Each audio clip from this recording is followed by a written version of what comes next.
So, can you please introduce yourself? Yes, my name is Amy Wisner, and I'm a single mom by choice, a professor at Michigan State University, and a rebel. Which is interesting because one of your former students spoke to me about this interesting teaching style that you have that you don't believe in the current education or grading system that most colleges conform to. Like, what leads you to not agree with that system? Well, I guess intuitively, I think the thing that really got me, oh gosh, where do I start? I mean, so I've been wondering for quite a long time why, I got into education. So I have a long professional career before I came back to academia. And just to be clear, like I was a rule following good girl my whole life. Like I was doing everything exactly the way you're supposed to do it. Straight A student, all the things. And and then when I came back to Michigan State to do my PhD, and I started teaching, I noticed, especially once I started teaching in the College of Business, that the desire for learning was kind of non existent. And it really was more like people were just getting grades. And it was frustrating as an educator, as somebody, who really wants to see people grow. I'm like, that's what I'm here for, is to help people learn and grow and become the best versions of themselves. And I was getting so frustrated that I'm like, I got to get out of here. This cannot be the thing I'm going to do forever. Like having people just nickel and dime grades for the rest of my life, like Yeah. because I would say, who cares? What does it matter why a point or two was taken off? Like you can have a point back, but do you understand what am I trying to teach here? And they're like, yeah, whatever. Right. Mhm. And so I was already struggling with understanding why students weren't just naturally interested in learning, especially when you've got somebody who's not just droning on about a subject, but like super passionate about it and wants to help you get really good. And and then I had kids.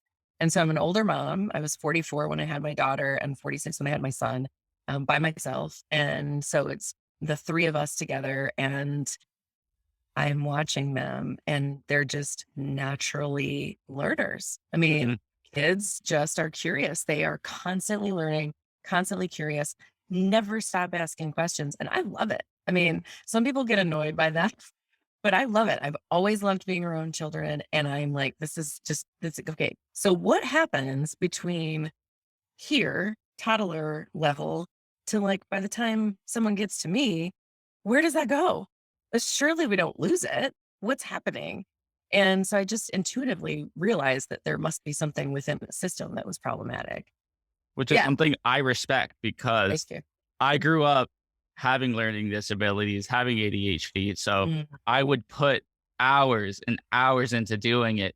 And no matter how hard I would try, I just couldn't break the barrier. I saw people who were so proud of their 3.0 GPAs, 4.0 GPAs, and they're just like loving life, but they're like killing themselves like every day, like right. 12, 13-hour study sessions. And I'm just like, there's no way even if I did that, like, it wouldn't help, and it was just, Right. like, so unfair, so when I heard you're just like, "This isn't the system," it's so inspiring because then it shows that, like, teachers understand that it's not about A's and B's, it's about how hard this person is working, and do I see this Yeah. commitment in the person. Well, and I think even beyond that, that if we say, how do we know if someone is learning? Right. And we don't.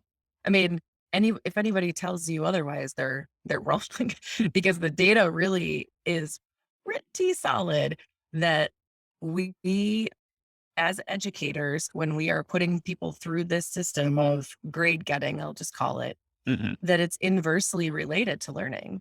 The more that you are held to an external standard, the less invested you are in the learning process and the growth process, because inherent to growth is failure. You have to be able to fail to grow. You have to be able to get uncomfortable and do things that you're not good at to be able to get better.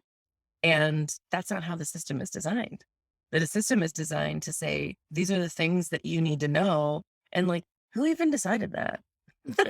Who decided what things we needed to know? I mean, I've just gotten to a point now where I just question everything. So even people will say, yeah, well, what's going to happen when they need to go out and, work in the real world? But then, like, Well, what's the real world? what Like, does that mean? Right. it's like, What if we just change everything? We I just mean, that's what we change see the whole that now. world. We see that nowadays. It's like I recently saw some schools are like doing away with the ASAT, the SAT. I Yeah. heard some law Yes. schools are getting rid of the LSAT, and I'm upset that it took this long because if I didn't have to do the SAT when I was in high school, like it would have been a whole Yep. different game for me. But I'm also happy because I get to see like the generation of people who struggled like me are going to be able to get into the better schools because of what strengths they can now show. Yeah. I'm actually really convinced at this point.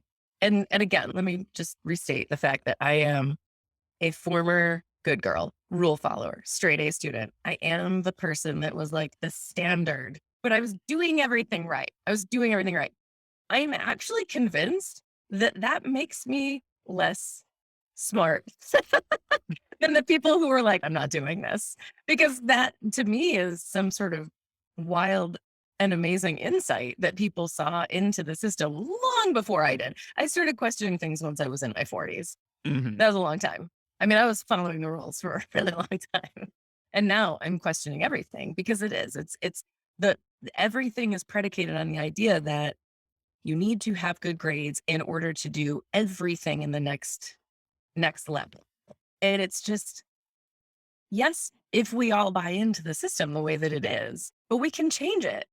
And honestly, who I mean, schools really came about because of the industrial revolution. Mhm. Before that, kids just went out and learned through free play.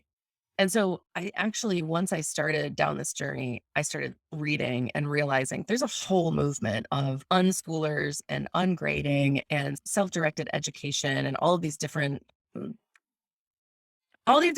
words for sort of this idea that I already just kind of intuitively had. Not that I thought it was my own idea, but I just hadn't ever seen any of the information. Just I couldn't believe the dichotomy of what my kids are like at this curious stage, and I just didn't want that to go away. I'm gonna grab a couple of books. Yeah.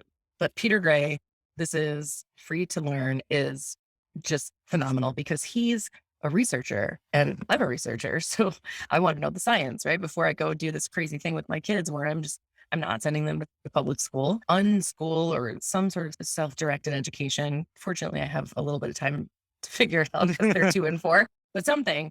And really, the data suggests that people who go through that type of learning are actually quite successful at whatever success means, right? It's all effective. Yeah. It's so much more subjective than we're led to believe. But that that really when you go through the system the way that it's designed, you're getting grades, but what are you really learning? How do we get the old generation to get on board with this? Because I constantly am fighting with my father, being like, I went to culinary school. I'm not doing that anymore. I found out it wasn't for me.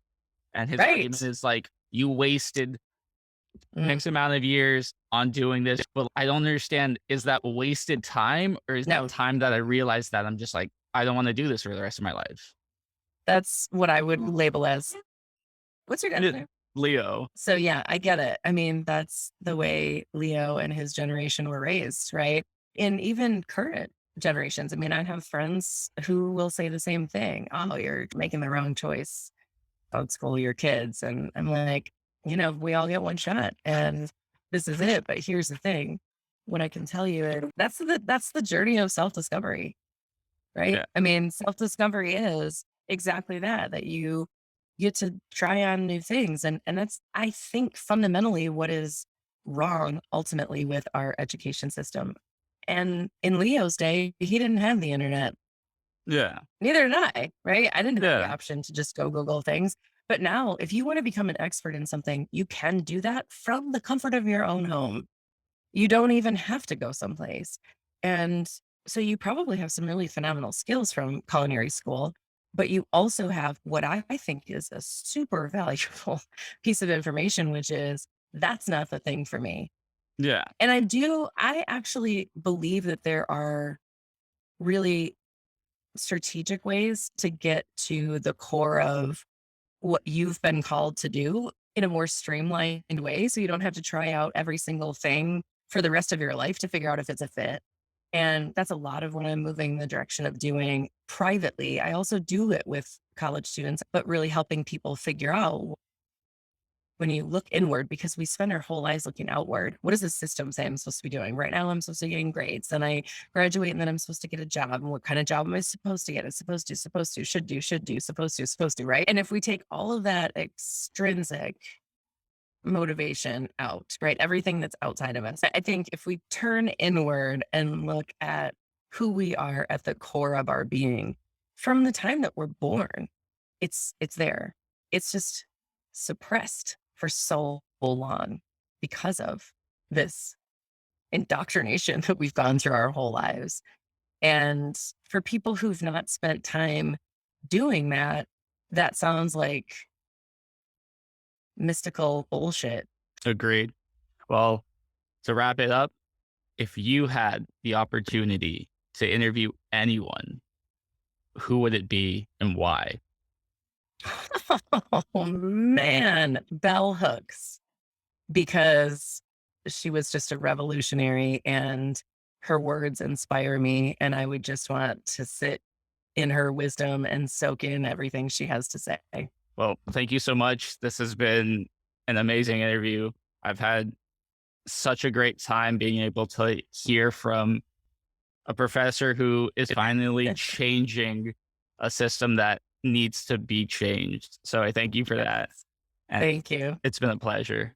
Yeah, thanks so much. I really hope that I can start the revolution. Well, I don't even want to say, I really hope that I can continue the revolution that's already started and gather up all of the people so that we can really see some meaningful change in the bigger systems like universities and public education. So we'll see.